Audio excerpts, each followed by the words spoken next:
धनंजय देशमुख हे जरांगेंच्या सामूहिक उपोषणामध्ये सहभागी झाले. संतोष देशमुख हत्या प्रकरणी धनंजय मुंडेंचा राजीनामा घेतल्यास या निर्णयाचं देशमुख कुटुंब स्वागतच करेल, असंही धनंजय देशमुख यांनी म्हटलंय. जरांगे पाटलांच्या मागण्यांबाबत सरकारनं विचार करावा अशी मागणी देखील धनंजय देशमुख यांनी केली आहे. दादा, काय सांगाल? आज पाटलांच्या उपोषणाचा 4था दिवस आहे, तुम्ही सुद्धा आंदोलनामध्ये सहभागी झाला. आम्ही रात्रीपासून मी स्वतः आंदोलनात सहभागी झालेलो आहे. दादाची प्रकृती खालवलेली आहे. काल रात्री त्यांना बोलण्याची इच्छा असताना सुद्धा त्यांना बोलता नाही आलं. हातात हात घेतला फक्त.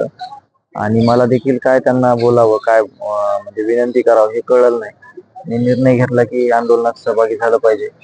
ज्या समाजासाठी ज्या मागण्या आहेत, ज्या रस्ता आहेत, यासाठी दादा मागील 1.5 वर्षापासून हे आंदोलन करत आहेत. त्यासाठी सर्व समाजाने सहभागी होणं गरजेचं आहे. कारण दादांची गरज समाजाला आहे आणि मी एक समाजाचा घटक असल्यामुळे या आंदोलनात माझं सहभागी होण्याचं माझं पण कर्तव्य आहे. म्हणून मी या आंदोलनात सहभागी झालेलो आहे. आणि जोपर्यंत मला काही टेक्निकल काम येत नाही किंवा माझी तिकडे काही गरज असेल तरच मी जाणार नाही, इथंच थांबणार आहे. दादा, राज्य मंत्रिमंडळाची बैठक होणार आहे. संतोष देशमुख हत्या प्रकरणामध्ये धनंजय मुंडे यांचा राजीनामा सुद्धा घेण्याची शक्यता आहे. तुम्ही स्वागत कराल काय?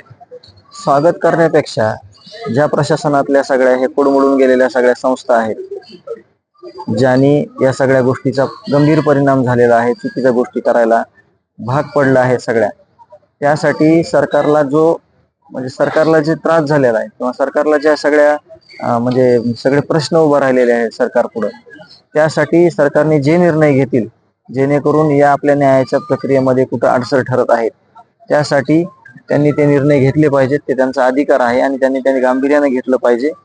यासाठी आम्ही पण मागणी करतो की जे तुम्हाला उचित आहे, जे तुम्हाला ह्या समाजामध्ये, या बीड जिल्ह्यामध्ये ज्या गोष्टी घडल्या, ज्या गोष्टी घडू नयेत, यासाठी पावले उचलावं लागतील ते त्यांनी उचलावीत.